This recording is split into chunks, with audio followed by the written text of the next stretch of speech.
తగ్గింది. జబ్బు అతనికి అంటరాని జబ్బు ఏదో వచ్చింది, తగ్గింది. ఆ జబ్బు తగ్గింది దానికి గాను, అయ్యా నా జీవితంలో కార్యం చేసావు ప్రభా, నా ఇంట భోజనం చేయనాయన అని పిలిచాడు. ఆహ్వానాన్ని మన్నించి ఆ ఇంట భోజనానికి వెళ్ళాడు ప్రభు. అతను పరిసయుడే అయినా ఆహ్వానాన్ని మన్నించి వెళ్ళాడు. సరే వెళ్ళి కూర్చున్నాడు. ఏదో ఆ మాట ఈ మాట మాట్లాడుతూ ఉన్నా. ప్రభు కాళ్ళు ఇట్లా ఓ పక్కకు పెట్టి అలా వాలి కూర్చున్నాడు. మీరు ప్రార్థన చేసేటప్పుడు అప్పుడప్పుడు కాళ్ళు వెనక్కి పెడతారు, పెట్టండి. ఎట్ట పెడతారు? యాజ్ ఇట్ ఈజీగా అలా కూర్చున్నాడు. ఆ తమ్ముడు వేసాడు కాళ్ళు బ్యాక్ సైడ్కి అట్లా. అంతే నాన్న, ఓకేనా? మన మోకాళ్ళు వేసినప్పుడు ఎప్పుడన్నా కాస్త కాళ్ళు నొప్పి అనిపించినప్పుడు జస్ట్ కాస్త రిలాక్స్ కోసం అట్లా వెనక్కి వేస్తాం. ఇప్పుడు మీ పాదాలు మీకు ముందున్నాయా వెనకున్నాయా? రైట్. ఆ పొజిషన్లో ప్రభు కూర్చున్నాడు. కూర్చొని ఏదో ఎదురు మాట్లాడుతూ ఉన్నాడు. యేసు ప్రభు పరిసయుడైన సీమోని ఇంటికి వచ్చాడని ఆ ఊరు మొత్తంలో పాపములో ప్రసిద్ధిగాంచిన స్త్రీ ఆమె. వాళ్ళు ఆమెకు ఒక టైటిల్ ఇచ్చేసారు. ఆమెకి అంటూ ఒక పేరు ఉంటుంది, కానీ ఆ పేరుతో ఆమెను పిలవరు. పాపాత్మురాలైన స్త్రీ ఆమె పేరు. ఇంకంతే, ఇంకంత మించి వేరే పేరు అక్కడ రాయబడలా. ఆ పాపాత్మురాలైన స్త్రీ ఈ సంగతి తెలుసుకొని నేరుగా పరిసయ్యుని ఇంటికి వచ్చింది. వచ్చేటప్పుడు ఒక అత్తరు బుడ్డి తీసుకొని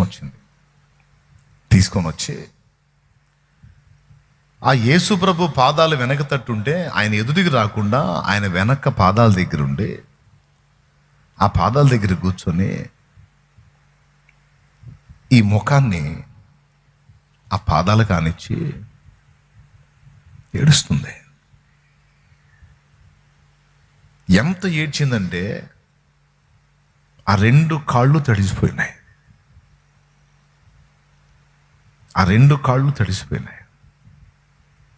అట్లా ఏడుస్తూ తల వెంట్రుకలతో ఆ కాళ్ళు తుడుస్తూ తెచ్చిన అత్తర్ని ఆయన పాదాలకు పూస్తూ ఏడుస్తుంది, వెంట్రుకలతో తుడుస్తుంది, అత్తరు పూస్తుంది, ఆ పాదాలను ముద్దాడుతుంది. ఈ సన్నివేశాన్ని యేసు ప్రభు అబ్జర్వ్ చేసి, ఆయనకి తెలీదా? ఆయన తెలుసు. సీమోను పరిసయుడు ఉన్నాడు కదా, చూస్తున్నాడు. ఆమెకెళ్ళి చూస్తున్నాడు, ఈయనకెళ్ళి చూస్తున్నాడు, ఆమెకెళ్ళి చూస్తున్నాడు, ఈయనకెళ్ళి చూస్తున్నాడు. కడుపు మండిపోతుంది. ఇతనేంటంటే ఇశ్రాయేల్లో ఒక ప్రవక్త లేచాడు, నాడు ఏలియా ఎలీషాల్లాగా అద్భుతాలు చేసే ప్రవక్త లేచాడు. నా జీవితంలో కూడా కార్యం జరిగింది, అద్భుతమైన ప్రవక్త అని ఆహ్వానించాడు. తీరా చూస్తేనేమో ఈ ప్రవక్త పరిశుద్ధుడైన ప్రవక్తగా కనపట్ల ఆయనకి. ఈ పాపాత్మురాలు వచ్చి ఈ పనులన్నీ చేస్తుంటే 4 పనులు చేస్తుందామమ్మ. 1, కన్నీళ్లతో ఆయన పాదాలు తడుపుతుంది. 2, తల వెంట్రుకలతో తుడుస్తుంది. 3, అత్తరు రాస్తుంది. 4, ముద్దాడుతుంది. ఈ తంతు చూసి చిరాకు పుట్టింది. ఎవరికి? ఈ పరిసయుడికి. ముందే మతనిష్ట కలిగిన వాళ్ళు కాదు, చాలా నిష్ఠాగరిష్ఠులు. కోపం వచ్చేసి మనసులో అనుకున్నాడు. పరిశుద్ధాత్ముడు ఈ అంశాన్ని రాయించేటప్పుడు లేఖనంలో యాజ్ ఇట్ ఈజ్గా అతడు ఏ పదాలు వాడాడో అయ్యే రాయించాడు. యవతయో, ఇది యవతయో, యవతివే నువ్వు అనే పదం ఒక స్త్రీ మరో స్త్రీనన్నా, ఒక పురుషుడు మరో స్త్రీనన్నా అది దూషణ. ఎవరమ్మా నువ్వు అనేది వేరు, యవతివే నువ్వు అంటే దూషణ అది. కానీ అక్కడ ఏముందో తెలుసా? ఈమె యవతయో. ఓకే, ఆ డైలాగ్ ఉందా లేదా? ఎక్కడుందో చూడండి. 39వ వచనం చదువునానా? ఆయనను పిలిచిన పరిసయుడు అది చూచి, ఈయన ప్రవక్త అయిన ఎడల తన్ను ముట్టుకొనిన ఈ స్త్రీ ఎవతియో ఎటువంటిదో ఎరిగి ఉండును, ఇది పాపాత్మురాలు అని తనలో తాను అనుకొనెను. అద్దుకో, ఎవతయో అన్నాడు, ఇది ఈమె కాదు, ఇది పాపాత్మురాళ్ళు, లేకి మనిషి, చండాలపు స్త్రీ. ఛీ, ఇలాంటి గలీజ్ మనిషి వచ్చి ఆయన పాదాలు పట్టుకొని అంత కార్యక్రమం చేస్తుంటే ఇదిల్చి వేయకుండా సైలెంట్గా ఆమె చేసే సన్మానాన్ని పొందుతున్నాడు. ఈయన ప్రవక్తనా అని ఇతని మనసులో ఇతను ఆవేదన పడుతున్నాడు. ఎందుకు? పొరపాటును పిలిచానే ఈయన నేను. వెంటనే ప్రభువారు అప్పటిదాకా ఆమె చేస్తున్న ఆ కార్యం వైపు చూస్తున్నాడు. ఏడుస్తుంది, కన్నీళ్లతో కాళ్ళు కడుగుతుంది, వెంట్రుకలతో తుడుస్తుంది, అత్తరు పోస్తుంది. మరి తన కాళ్ళకు అలా చేస్తున్నప్పుడు ఆమెను అబ్జర్వ్ చేస్తూ ఉన్నాడు. ఎప్పుడైతే ఈ సీమోన్ ఆ మాట అనుకున్నాడో, ఈ పరిసయుడు అలా అనుకున్నాడో, ఈమె ఎవతయో ప్రవక్త అయితే ఈయనకు తెలియదా, ఇది పాపాత్మురాలని ఇట్లాంటి మాటలు ఎప్పుడైతే అనుకున్నాడో టక్కున సీమోన్కి వెళ్ళి తిరిగాడు. బయటికల్లా లోపల, అంటే లోపల అనుకుంటే ఈయనకు తెలియదు అనుకున్నాడు. అర్థమైందా? యోహాను సువార్త 2లో ఉంటుంది, ఆయన ప్రతి మనుషుని ఆంతర్యం ఎరిగినవాడు.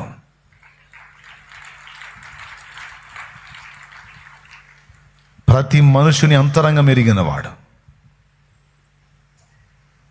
ఆయన ఒకటి గురించి ఒకడు ఆయనకు చెప్పాల్సిన అవసరంలా. ఆయన సీమోను వైపు తిరిగి, సీమోను, ఒక యజమానునికి 2 దాసులు ఉన్నారు. వాళ్ళల్లో ఒకడు 500 అప్పున్నాడు, ఒకడు 50 అప్పున్నాడు. ఒకరోజు యజమాని ఇద్దరిని పిలిచి, మీ ఇద్దరు నాకు అప్పు కట్టనక్కరలేదు నాయనలారా అని వారిద్దరిని క్షమించాడు, విడిచిపెట్టాడు. ఈ ఇద్దరిలో ఎవరు ఎక్కువ సంతోషిస్తారు సీమోను అన్నాడు. ప్రభువా, ఎవడు ఎక్కువగా క్షమింపబడినో వాడే సంతోషిస్తాడు. సీమోను, నువ్వు నన్ను నీ ఇంటికి ఆహ్వానించావు, కానీ నేను కాళ్ళు కడుక్కోవటానికి నీళ్ళు ఇవ్వలా. కనీసం యూదుల మర్యాద చొప్పున ఒక అతిథిని ఇంటికి పిలిచినప్పుడు, యూదుల మర్యాద ఏంటో తెలుసా? ఒక అతిథిని ఇంటికి పిలిస్తే అప్పటి రోజుల్లో నడక కదా, గాడిదల మీద అట్లా ప్రయాణం కదా, రోడ్ల మీద ఎక్కువగా పశువులు తిరిగాయి. ఆ పశువులు విసర్జన అనేది, ఆ పేడ అనేది రోడ్ల నిండా ఉండేది. కాబట్టి ఎక్కువ శాతం కాలినడక, పశువుల మీద ప్రయాణం కనుక ఆ నడుస్తూ వచ్చినప్పుడు ఖచ్చితంగా కాళ్ళకి పశువుల పేడ టచ్ అయింది. అందుకని యూదులు ఒక ఆచారాన్ని పెట్టుకున్నారు. ఏంటి ఆచారం అంటే, ఆ పశువుల పేడలోంచి నడిచి వస్తారు కనుక ఇంటికి అతిథి వచ్చినప్పుడు ఫస్ట్ చేయాల్సిన పని ఏంటంటే, దాసుడు వస్తాడు, ఒక పాత్ర తెచ్చి అతని ముందు పెడతాడు, పెద్ద పాత్ర. వచ్చినటువంటి అతిథి 2 కాళ్ళు అందులో పెట్టాలి. పెట్టినప్పుడు మరో పాత్రతో నీళ్లు తీసుకొచ్చి ఆ కాళ్ళు కడుగుతారు. కాళ్ళు కడిగిన తర్వాత రెండో పని ఏం చేయాలి తెలుసా? సుగంధ తైలం ఉంటుంది ఇంట్లో, ఆ తైలం తీసుకొచ్చి తలకి కొంచెం, పైన వస్త్రాలకు కొంచెం పరిమళ తైలాన్ని పూయాలి. ఈ 2 చేసిన తర్వాత ఆ వచ్చిన అతిథిని నుదుటన ముద్దు పెట్టి హత్తుకొని ఇంట్లోకి చేర్చుకోవాలి. ఇది మర్యాద, యూదుల మర్యాద. కానీ యేసు ప్రభుని ఇంటికి ఆహ్వానించాడు కానీ ఏం చేయలే. అప్పుడు ప్రభు అన్నాడు, నువ్వు నీ ఇంటికి పిలిచావు, కానీ కాళ్ళు కడుక్కోవడానికి నీళ్ళిలా, నాకు సుగంధ తైలం రాయలా, ముద్దుతో నన్ను చేర్చుకోవాలా. ఒక అన్యుణ్ణి, ఒక సామాన్యుని ట్రీట్ చేసినట్టు ట్రీట్ చేసావు నువ్వు నన్ను. ఓకే, కానీ ఈ ముందే అదే నువ్వు పాపాత్మురాలు అనుకున్నావే, ఎవతయో ఇది అది పాపాత్ములు అనుకున్నావే, ఆమె. నేను ఆమె ఇంటికి వెళ్ళదా, కానీ నేను ఎక్కడున్నాను అక్కడికి ఆమె వచ్చింది.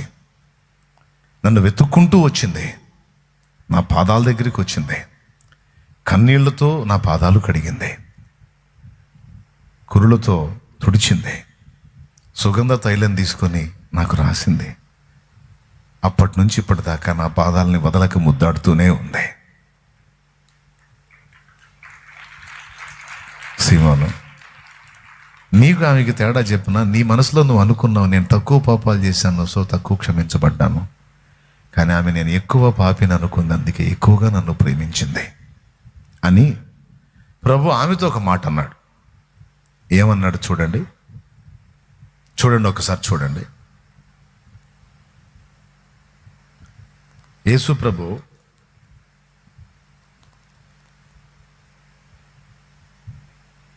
48వ వచనం చదువునానా. నీ పాపములు క్షమింపబడి ఉన్నవి అని ఆమెతో అనెను. దేవునికి స్తోత్రం కలుగునుగాక. సో పాయింట్ నెంబర్ 1, యేసు ప్రభు పాదముల చెంత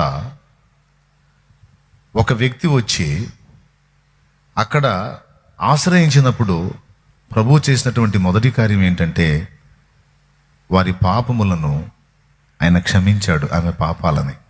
ఇప్పుడు ఆమె సంగతి కొద్దిగా ఆలోచిద్దాం కొంచెం. వాస్తవంగా పుట్టిన ప్రతి మనిషి జీవితంలో ఏదో ఒక సందర్భంలో, ఏదో ఒక విషయంలో, ఏదో ఒక విధంగా తప్పులు చేస్తూనే ఉంటాడు. నా జీవితంలో పుట్టిన దగ్గర నుంచి ఇప్పటిదాకా ఒక్క తప్పు లేదు, ఒక్క పాపం లేదని చెప్పగలిగే వ్యక్తులు ఎవ్వరూ ఈ భూమి మీద లేరు. అలా నాకు తెలిసి కొన్ని, తెలియక కొన్ని నా జీవితంలో కూడా పాపాలు జరిగినాయి అన్నోళ్ళు చేతులు ఎత్తండి. నేను 2 చేతులు ఎత్తుతాను. అవునా? రైట్, దించండి. అందరం పాపులమే. కానీ మన దగ్గర ఉన్న దరిద్రం చెప్పనా, మన దగ్గర ఉన్న దరిద్రం పాపులమని మనం ఒప్పుకుంటాం, కానీ నేను పాపినే కానన్నా అంత దరిద్రం అయితే కాదు. అన్నా నేను పాపినే కానీ మరి వాడంత దరిద్రం అయితే కదా, వాడు మా పరమ గలీజాడు. అన్నా నేను పాపినే కాదంటలేదు నేను, కానీ ఆమంత లేకైతే కాదు అని ఇతరులతో పోల్చుకొని మనకు మనమే సర్టిఫికేట్ ఇచ్చుకుంటాం. ఏమనంటే సమ్ బెటర్, కొంత పర్వాలేదు, నేను మరి అంత గలీజ్ అయితే కాదు, మరి అంత చండాలం అయితే కాదు, కొంచెం బెస్ట్, పర్వాలేదు అని. పాపం విషయంలో బాగా వినండి నాయన. 2 చేతులు ఎత్తి స్తోత్రం చెప్పండి, గట్టిగా చెప్పండి. ఇంకొకసారి చెబుతారా? రైట్, బాగా వినండి. పాపం విషయంలో ఆ కేటాయింపులు ఏం లేవు. అర్థమైందా? పాపే, తెలిసి చేసినా తెలియక చేసినా, కొన్ని చేసినా ఎక్కువ చేసినా పాపే. జైల్లో పడ్డోడిని ముద్దాయని అంటారు, కానీ హత్య చేసినోడినే ముద్దాయని, జేబు కొట్టినోడిని పెద్దాయని అనరు. అర్థమైందా? ఇద్దరూ జైల్లో ఉన్నారు, ఇద్దరు ముద్దాయిలే. పాపం కూడా అందరినీ అలా బంధించింది. కానీ మనుష్య నైజం చెప్పనా, దేవుని ముందుకు వచ్చినప్పుడు కావచ్చు, మన మనస్సాక్షి విషయంలో కావచ్చు, మనం చాలా మెళకువగా జాగ్రత్తగా ఉండాలి. మన గురించి మనం సర్టిఫై చేసుకోకూడదు. దేవుడు చెప్పాలి. దేవుని ముందుకు వెళ్ళినప్పుడు నేను కొంచెం పర్వాలేదు ప్రభా, మరి వాళ్ళంతా చేతలు కాదు, వీళ్ళంతా చండాలం కాదనే పరిసయ్యపు మనసు మనకు ఉండకూడదు. ఇది చాలా కీలకమైన విషయం. ఇప్పుడు యేసు ప్రభు దగ్గరికి వచ్చి ఆ స్త్రీని గురించి ఆలోచిద్దాం. ఓ మాట చెప్తానండి, కాళ్ళు తడిచేంత ఏడ్చిందంటే మీరు ఏడవండి చూద్దాం. ఎన్ని కన్నీళ్ళు వస్తాయో ఆ కన్నీళ్లు కాళ్ళు కడుగుతాం, ఏమాత్రం వస్తాయో చూద్దాం. ఒక్కసారి ఎప్పుడన్నా ఆ విషయాన్ని గురించి ఆలోచించారా? ఒక మనిషి ఏడవాలంటే సినిమా వాళ్ళు ఆ గ్లిజరిన్ కొట్టుకొని ఏడుస్తారు ఆ కళ్ళలో. అర్థమైందా? కానీ రియల్గా ఒక మనిషి ఏడవాలంటే చాలా బాధ కలిగి హృదయములో కదలిక వచ్చినప్పుడు, హృదయం స్పందించినప్పుడే కళ్ళల్లోంచి కన్నీళ్ళు వస్తాయి. ఇది సైంటిఫిక్గా రుజువైన విషయం. ఒక వ్యక్తి కళ్ళల్లోంచి కన్నీళ్లు రావాలంటే గుండెకి కళ్ళకి టచ్ ఉంది, లింక్ ఉంది. ఇక్కడ హృదయం కదిలితేనే కళ్ళల్లోంచి కన్నీళ్ళు వస్తాయి. అర్థమైందా? ఈ హృదయం ఎప్పుడు కదిలిద్దంటే కొన్నిసార్లు శరీరానికి బలహీనత కలిగినప్పుడు, బాధ తట్టుకోలేక హృదయం స్పందించినప్పుడు కన్నీళ్ళు వస్తాయి. రెండవది, మనస్సు నలిగినప్పుడు, మానసిక ఒత్తిడికి గురైనప్పుడు, మనస్సు నలిగినప్పుడు, లోపల మానని వేదన ఉన్నప్పుడు గుండె కదిలిద్ది, దాన్ని బట్టి కన్నీళ్ళు వస్తాయి. సమాజమంతా పాపులే, కానీ సమాజమంతా పాపులే అయినా ఎవరి పాపాలు వాళ్ళు గుర్తించట్లా. అందరూ కలిసి ఆమెను పాపాత్మురాలు అన్నారు. కొవ్వెక్కి కొంతమంది పనులు చేస్తారు, తప్పుడు పనులు. కొవ్వెక్కి ఒళ్ళుపై తెలియకుండా విచ్చలవిడి అడుగులు వేస్తారు కొంతమంది. కానీ జానుడు పొట్టను నింపుకోవటానికి, లేదా తన కన్నవాళ్ళకి అంత అన్నం పెట్టుకోవడానికి ఏ విధమైన ఆదరణ లేక కొంతమంది తలంచుతారు. ఒక మనిషి తప్పు చేసింది అనేదే సమాజం చూస్తుంది, కానీ ఏ కారణాన్ని బట్టి చేసింది, ఏ పరిస్థితుల్లో ఆ స్టెప్ వేయాల్సి వచ్చింది, ఏ విధంగా ఆ మనిషి అలా దారి తప్పడానికి పరిస్థితులు ఏర్పడ్డాయి, ఎందుకు ఆ మనిషి అలా అయిపోయింది, ఎందుకు వాడు అలా అయిపోయాడనే న్యాయమైన కారణాన్ని సమాజం పట్టించుకోదు. చేసిన తప్పునే వాళ్ళు చూస్తారు, కానీ తప్పు వెనక అసలు కారణాలు ఏంటనే న్యాయ విమర్శ, న్యాయమైన ఆలోచన సమాజంలో మెజారిటీ ప్రజలు చెయ్యరు. సమాజానికి తెలిసింది ఒకటే, తేడానా? తేడా. అవును, ఎదుటోళ్ళని తేడా అంటున్నావు, అసలు నువ్వు మంచిదానివేనా? ఎదుటోళ్ళని తేడా అంటున్నావు, అసలు నువ్వు మంచోడివేనా? నేను మంచోడినా? సేమ్ పరిస్థితి నీకొచ్చిన నాడు నీ బతుకు కూడా అర్థమైద్ది. ఆ మనిషి ఒకంత అడుగు జారితే నువ్వు 4 ఇంతలు జారే ఛాన్స్ ఉంది. ఇది సేవా ఆరంభంలో దేవుడు నాకు నేర్పిన పాఠం. ఎదుటి వాళ్ళని చిన్న చూపు చూడకుండా, అడుగు జారిన వాళ్ళని తృణీకరించకుండా, వాళ్ళకు చెయ్యిచ్చి లేవనెత్తి వాళ్ళని ఆదరించి నిలబెట్టడానికి నా తండ్రి నాతో మాట్లాడిన మాట ఇది. జాగ్రత్త నా కుమారుడా అని. కొడితే గట్టిగా.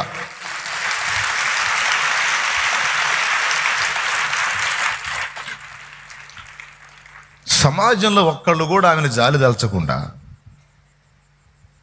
ఆ మనిషి వస్తున్నా పోతున్నా, ఆ మనిషి కూడా సమాజంలో ఒకటి, అఫ్కోర్స్ తప్పులో ఉంది, కానీ ప్రేమగా ఆమెను ఆదరించి, ఏంటమ్మా నీ పరిస్థితి, ఎందుకు అలా అయిపోయావు, ఎందుకమ్మా నీకు ఆ పరిస్థితి వచ్చింది, ఎందుకు నీ ఆ కర్మ పట్టింది, ఎందుకు నువ్వు అట్లా అయిపోయావు, నీ జీవితం ఎందుకు అలా విచ్ఛిన్నం అయిపోయింది, ఏంటమ్మా నీ పరిస్థితి అని ఆమెని ప్రశ్నించిన వాడు లేడో. కానీ యేసు ప్రభు గురించి వింది. ఆయన గురించి విని ఆయన అబ్జర్వ్ చేసింది. ఆమె చూసిన సమాజంలో ఎంతో మంది ఉన్నారు, కానీ యేసు ప్రభు లాంటోడు ఒక్కడు కూడా కనపడలా. కొంతమంది మనుషులను చూస్తే, మనుషుల్లో కూడా కొంతమంది ఉంటారు, వాళ్ళని చూస్తే మనకేమనిపించిందంటే వాళ్ళని హత్తుకొని ఏడుస్తూ గోడంతా చెప్పుకోవాలనిపించింది. ఎందుకంటే వాళ్ళు అర్థం చేసుకుంటారనే భావన మనకు కలిగింది. కొంతమందిని చూస్తే కనీసం ఆ ప్రాంతంలో ఉండబుద్ధి కాదు. కొంతమందిని చూస్తే అమాంతం వెళ్ళి హత్తుకొని పెద్దగా ఏడవాలి అనిపిస్తుంది, గోడంతా చెప్పుకోవాలనిపిస్తుంది. నా దగ్గరికి కొంతమంది బిడ్డలు వచ్చినప్పుడు వాళ్ళు అడిగింది ఏందో తెలుసా? అన్నా నువ్వేం చేయొద్దన్నా, నేను 2 మాటలు చెప్పుకుంటాను వినన్నా అని అడిగిన వాళ్ళు ఉన్నారు. ఇంక నేనేం మాట్లాడకుండా చెప్పమ్మా విన్నా. కొంతమంది ఎదుటి వాళ్ళ హృదయాన్ని అర్థం చేసుకోగలుగుతారు, కొంతమంది అర్థం చేసుకోలేరు. కానీ ఈమె విషయంలో మాత్రం సమాజం మొత్తం కూడా టైటిల్ ఇచ్చేసింది, అది ఇది పాపాత్మురాలు, ఇది మామూలు కదా. కానీ ఒక్క యేసు ప్రభు మాత్రమే ఆమెను అర్థం చేసుకోగలడు. సమాజం నన్ను క్షమించదు, కానీ సమాజం నన్ను ఒప్పుకోదు, కానీ ఈయన సమాజంలో ఒక్కడు కాదు, సమాజం మొత్తానికి మాదిరి. ఈయన సమాజంలో ఒకడు కాదు, ఈయన మా నాన్న, ఈయన మా నాన్న, ఈయన నా తండ్రి. బిడ్డ ఎంత చెడిపోయిందైనా ఒక తండ్రి మాత్రమే అర్థం చేసుకుంటాడు, జన్మనిచ్చిన తండ్రి కనుక. అది కూడా కొంతమంది తండ్రులు అర్థం చేసుకోరు, కొందరు అర్థం చేసుకుంటారు.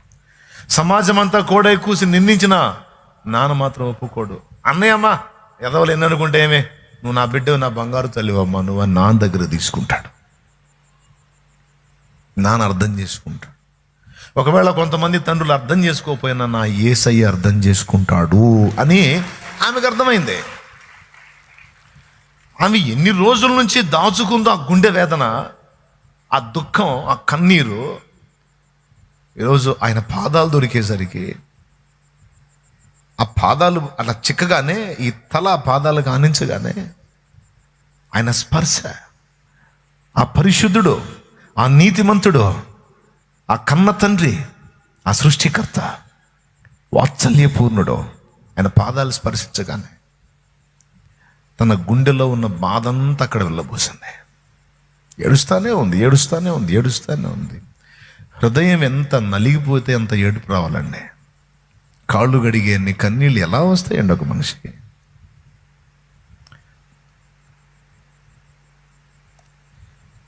ఆ కన్నీళ్లతో ఆయన కాళ్ళు గడిగే ఏం అడగలే. ఆమె పరిస్థితి చూడండి, ఆయన ఎదుటికి కూడా పోలా, ఎదుటికి పోలా, పోయే ధైర్యం ఆమెకు లేదు. ఆమె తనలో తాను అనుకుంది, నీ ఎదుట నిలిచి నీకు ఉపచారం చేసే అర్హత నాకు లేదయ్యా, నీ ఎదుట నిలిచి నీకు ఉపచారం చేసే అర్హత నాకు లేదు. అందుకే నీ వెనక రాసుంది గ్రంథంలో, ఆయన వెనక తట్టు నిలిచి, దేవునికి స్తోత్రం కలుగును గాక. ఎక్కడ? ఆయన వెనక తట్టు. ఏం ఎదురు రావచ్చుగా, రల్లా. కానీ సీమోను ధైర్యంగా ఎదురు కూర్చున్నాడు. కానీ ఈమె వెనక కూర్చొని ఆయన పాదాలు పట్టుకొని ఏడుస్తూ తన స్థితిని తాను చాటుకుంది. అది చూడండి, ఆ పిక్చర్ వేశాడు. దేవునికి స్తోత్రం కలుగును గాక. హల్లెలూయా. నేను చెప్తున్నాను, ఈ రాత్రి ఇక్కడ కూర్చున్న వాళ్ళకి, లైవ్లో వీక్షించే వాళ్ళకి, యేసు ప్రభు దగ్గర నీకు కావాల్సినవన్నీ దొరుకుతాయని ఎన్నోసార్లు చెప్పాను. మనకు కావాల్సిన వాటన్నిటిలో మొట్టమొదటిది, అత్యవసరమైంది, కీలకమైంది, ప్రాముఖ్యమైనది ఏంటో తెలుసా? క్షమ. క్షమ, కృప. మనకి ఆయన కృప కావాలి, ఆయన క్షమ కావాలి. ఆయన క్షమించకపోతే, ఆయన రక్తంతో మనల్ని కడక్కపోతే, మన ఎడల కృప చూపకపోతే నీకు నాకు దిక్కు లేదు, మనుగడ లేదు, రేపు ఘోరమైన పరిస్థితి. అందుకే చెప్తున్నాను, రక్షణ పొందనోళ్ళకి చెప్తున్నాను, రక్షణ పొందినోళ్ళకి కూడా చెప్తున్నాను. రక్షణ పొందిన వాళ్ళకి నా ప్రభు దగ్గర కృప దొరుకుతుంది, క్షమ దొరుకుతుంది. రక్షణ పొందిన వారికి కూడా ఆత్మీయ బాల్యంలో నువ్వు పడుతూ లెగుస్తూ నిన్ను నువ్వే నిర్ణయించుకుంటావు, నేను అన్ఫిట్, అయోగ్యురాలనని. నో, లేదు. నీ మెచ్యూరిటీ లెవెల్స్ని బట్టి నువ్వు అలా కొనసాగుతున్నావు. ఇంకొంతకాలం నువ్వు అలాగూ నా దేవుల్లో కొనసాగినప్పుడు తప్పకుండా నువ్వు నిలబడతావు, తప్పకుండా నువ్వు బలపడతావు. ఈరోజు నీ పట్ల నీకున్న ఫీలింగ్ ఏదో, నేను దేవుని సముఖంలో ఉన్నాను కానీ నేను పనికిరాను, నేను సరైనవాడిని కాదు, నేను మంచివాడిని కాదు, మంచిదాన్ని కాదు అని, ఓకే, నీ చర్యలను బట్టి నీకు అలా అనిపిస్తుంది. కానీ నేను చెప్తున్నాను, నా ప్రభు దగ్గర నీకు క్షమాపణ దొరుకుతుంది. ఎప్పుడో సంవత్సరానికి ఒకసారి, 6 నెలలకు ఒకసారి, ఆదివారం ఒకసారి కాదు, ప్రతిరోజు నువ్వు ఆయన పాదాల దగ్గరికి వెళ్ళి ఆయన పాదాలను నీ కన్నీళ్లతో తడిపి నువ్వు క్షమను వేడవచ్చు, కృపను వేడవచ్చు. ఖచ్చితంగా దొరుకుతుంది. ఎందుకంటే ఆయన బహుగా క్షమించువాడని రాసుంది. కృప చూపుటకు ఆయన పిసినిగొట్టు కాదు, పేదవాడు కాదు, కృప చూపుటకు ఆయన ఐశ్వర్యవంతుడు అని రాసుంది. యేసు ప్రభు పాదాల దగ్గరికి వచ్చి ప్రతి భక్తుడు, క్రీస్తునందున్న ప్రతి విశ్వాసి, సేవకుడు, పరిచారకుడు అన్న భేదం లేకుండా ఆయన పాదాలు మనకి దొరకబుచ్చుకొని మనం ఫస్ట్ అడగాల్సింది ఏవేవో కాదమ్మా, ఏవేవో కాదు. దోష పరిహారం, పాపక్షమాపణ అడగాలి మొదట. ఈ రాత్రి ఇంతగా మనం ఆయన పాదాల దగ్గరికి వచ్చేసాం. ఆయన పాదాల దగ్గరికి వచ్చాం. ఈరోజు పాదాల దగ్గరికి వచ్చాం. ఎన్నో సమస్యలతో, ఎన్నో ఇబ్బందులతో, ఎన్నో ఒత్తిళ్లతో, ఎన్నో శోధనలతో, ఎన్నో ఓటములతో, ఎన్నో బలహీనతలతో, ఎన్నో ఆటుపోట్లతో ఈరోజు ఆయన పాదాల దగ్గరికి వచ్చాం. వచ్చిన వాళ్ళ పరిస్థితులు, ఎవరి పరిస్థితులు బాగలేవు. ఎవరికి తగ్గ వేదనలు వాళ్ళకు ఉన్నాయి, ఎవరికి తగ్గ కన్నీళ్ళు వాళ్ళకు ఉన్నాయి, ఎవరికి తగ్గ సమస్యలతో వాళ్ళు నలిగిపోతున్నారు. కదిలిస్తే ఏడుస్తారు, పైకి ఏదో నవ్వు పులుంకొని నవ్వుతా తిరుగుతున్నారు, కానీ గుండె నలిగిపోయి ఉన్నారు. అయినా సరే నా ప్రభు పాదాల దగ్గర సమాధానం దొరుకుతుందని ఆయన పాదాల దగ్గరికి వచ్చారు. చాలా సంగతులు మీరు ప్రార్థన చేయాలనుకొని వచ్చారు, దేవుణ్ణి అడగాలనుకొని వచ్చారు, దేవుని దగ్గర పొందాలనుకొని వచ్చారు. రైట్, తప్పకుండా దొరుకుతాయి నీకు. యేసు ప్రభు కూడా రమ్మంది అక్కడికే. రా, నా దగ్గరకు రా అన్నాడు. ఆయన పాద సన్నిధికి రమ్మని పిలిచాడు. మనం ఆశ్రయించాల్సినటువంటి అద్భుతమైనటువంటి స్థలం, ఆశ్రయపురం, ఆయన పాద సన్నిధి.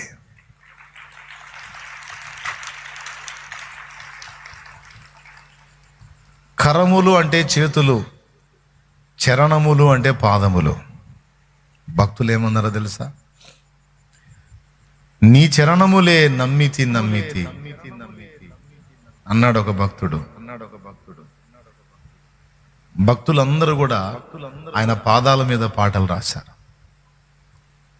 నీ పాద సన్నిధి ఇంత విలువైంది నాయన, నీ పాదాలు, నీ పాదాలు, నీ పాదాలు. ఆయన పాద సన్నిధిని వినండి బాగా, ఆశ్రయించటం అనేది సాధనల్లోకెల్లా గొప్ప సాధన. భక్తిలో చాలా కీలకమైన అంశం అది, ఆయన పాదములను ఆశ్రయించుట. ఎందుకంటే సమస్తము ఆయన పాదాల దగ్గరే ఉంది. అందులో మొట్టమొదట మనకు అవసరమైంది, అనుదినము ప్రతిదానికి కూడా మనకు అవసరమైంది కృప. అర్థమైందా? భక్తులు వందలాది పాటలు రాశారు కృప మీద. ఒక భక్తుడు అన్నాడు, నీ కృప లేకపోతే నాకు బ్రతికే లేదు అని, నీ కృపే నాకు చాలు అని, నీ కృప నాకు ప్రాకారమై ఉంది అని. కృప కృప కృప కృప కృప అని ఆ కృపను గురించి ఎంతో మంది భక్తులు చాలా గీతాలు రాశారు. నాకు తెలిసి సరైన భక్తుడు అయితే కృపను టచ్ చేయకుండా ఉండడు. కృపయే నాకు ప్రాకారము గల ఆశ్రయపురమాయను, నీ కృప వీడి క్షణమైన నేనెలా మనగలను. కృపయే నాకు ప్రాకారము గల ఆశ్రయపురమాయను, నీ కృప వీడి క్షణమైన నేనెలా మనగలను. నా జీవితాన కురిసెనే నీ కృపామృతం, నా జిహ్వకు మధురాతి మధురం, నీ నామగానామృతం. నీ కృపలోనే అనుక్షణం తృప్తి పొందెదను, నీ కృపలోనే అనుక్షణం తృప్తి పొందెదను. Praise the lord. గుర్తుపెట్టుకో, నేను ప్రార్థన చేస్తే జవాబు వచ్చింది అంటావు నువ్వు. పెద్ద మొనగాడు అని ఇవ్వాలా నీకు జవాబు? పెద్ద మొనగత్తెవని ఇవ్వాలా నీకు జవాబు? ఎందుకు ఇవ్వాలి నీకు? ఏమంత మంచిదాను అని, ఏమంత మంచివాడు అని, ఏం గొప్పతనం నీ దగ్గర ఉందని నీ ప్రార్థనలకు జవాబులు ఇవ్వాలి. నువ్వు పిలిస్తే స్పందించాలి, నువ్వు అడిగితే నీకు అందుబాటులోకి వచ్చి ఇవ్వాలి దేవుడు. నేను చెప్పనా, యోగ్యతలను పరికించాడంటే ఒక్క ప్రార్థన కూడా జవాబు రాదు. కానీ నువ్వు చేసిన విజ్ఞాపనల్లో మెజారిటీ జవాబులు పొందావు. దేన్ని బట్టి నీ ప్రార్థన ఆలకించడం తెలుసా?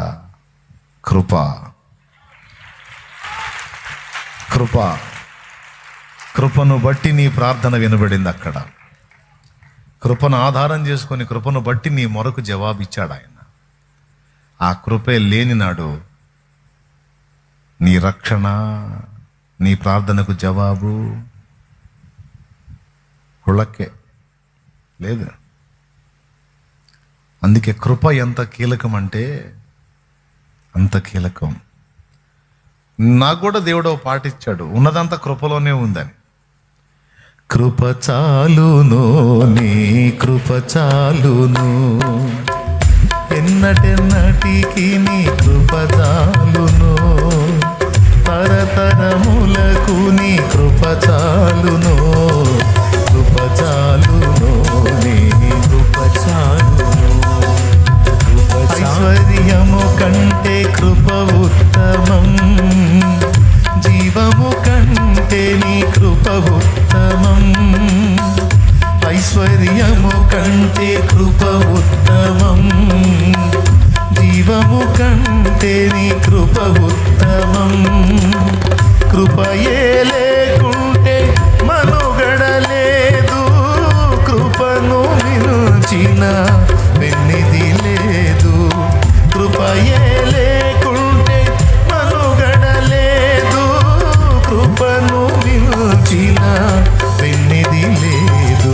కృప చాలును, నీ కృప చాలును, ఎన్నటెన్నటికి నీ కృప చాలును. పడనా తరతరములకు నీ కృప చాలును, కృప చాలును, నీ కృప చాలును.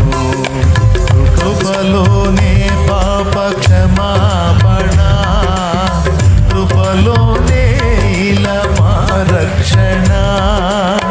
కృపలోనే పాప క్షమాపణ, కృపలోనే ఇలా మా రక్షణ. కృపలోనే మా నిరీక్షణ, కృపలోనే మా క్రమశిక్షణ.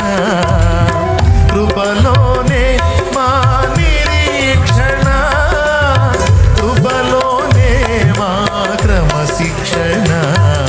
కృప చాలును, నీ కృప చాలును, ఎన్నటెన్నటికి నీ కృప చాలును, తరతరములకు నీ కృప చాలును. కృప చాలును, నీ కృప చాలును, కృప చాలును, యేసు కృప చాలును.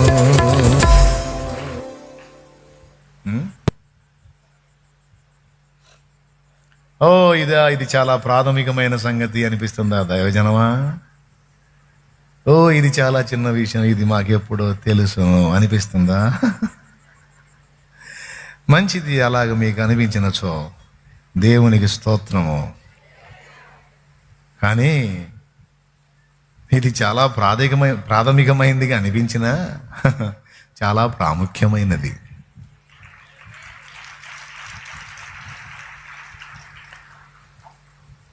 ఎందుకంటే అదంతే కృప. ఆ కన్నీళ్లు చూశాడు, ఆ దీన మనసు చూశాడు, ఆ వేదన చూశాడు, ఆ పశ్చాత్తాపం చూశాడు.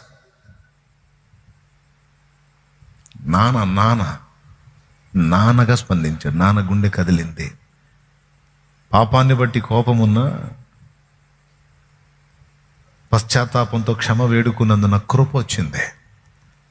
ఆ కృప ఎంత పని చేసిందంటే ఎదుటోటికి క్లాసు బీకి ఆమెను పంపించాడు, పో క్షమించాను పో అని.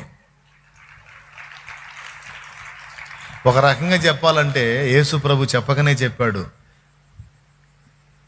ఎవతయో అది ఇది అన్నావు కదా, ఆ వాటన్నిటికీ నువ్వు అర్హుడివి, ఆమె కాదు. అయిపోయింది, కడిగేశాను. విస్తారంగా ప్రేమించింది, విస్తారంగా క్షమించబడింది. ఓ నీ పాపములన్నీ క్షమించబడ్డాయి పో అని పంపించాడు. సీమోనుకి ఆ మాటల్లా ఆమెకన్నాడు. గుర్తుపెట్టుకోండి, ఎప్పుడు దేవుని బలిపీఠాన్ని ఆశ్రయించిన ఈ ఆల్ నైట్కి వచ్చారు, దేవుని ముందు ఏవేవో చెప్పాలని చెప్పుకోవాలని వచ్చారు. సేవకులు, విశ్వాసులు అన్న భేదం లేకుండా నన్ను గౌరవించి దైవజనాంగం చాలా వరకు అందరూ కలిసి వచ్చారు. అందుబాటులో ఉన్న వాళ్ళందరూ, విశ్వాసులు అందరూ. మంచిది నాయన, నా తండ్రి నాకు నేర్పిన అనుభవాల్లో ఇది నా ఆయువు పట్టు నాయన. మొట్టమొదట కృపను వేడటమే కాదు నాయన, కృపను తలపోయాలి. ఇది కీలకమైంది. కృపను వేడుకోవటం మాత్రమే కాదు నాయన, ఆయన మన ఎడల చూపిన కృపను నిరంతరం తలపోయాలి. అయ్యా, ఈ లోకంలోకి ఉనికిలోకి వచ్చానంటే నాకేముందని తెచ్చావయ్యా? నీ కృప కదా నాకు జన్మనిచ్చింది, నీ కృప కదా నన్ను బ్రతకనిస్తుంది, నీ కృప కదా నాకై ప్రాణం పెట్టడానికి నిన్ను ప్రోత్సహించింది, నీ కృప కదా ఈరోజు పట్టెడన్నో నాకు పెట్టి నా కడుపు నింపుతుంది, సిగ్గు కప్పుకోవడానికి వస్త్రం ఇచ్చింది, సమాజంలో నలుగురిలో బ్రతకడానికి ఇంత ఆశ్రయం ఇచ్చింది, ఆధారం ఇచ్చింది నీ కృప కదా. చేయడానికి పని కల్పించింది, చేయడానికి జాబ్ ఇచ్చింది, చదువులో విజయం ఇచ్చింది. యేసయ్యా నీ కృప కదా, కృపతోనే కదా ఇవన్నీ నాకు నువ్వు చేశావు, నీ కృప కదయ్యా అని ఆ కృపను తలపోయటం అనేది ఎంత అద్భుతమైన విషయం అంటే హ్యాపీ ఫీల్ అవుతాడు. అందుకే భక్తులు కృపను పాడారు. గలగల పారే సెలయేరులా నాలో ప్రవహించే నీ కృపా, శిలయైన నా హృది కరిగించెనే, వెలయేలేని నీ కృపా, కృపా కృపా కృపా, యేసుని కృపా,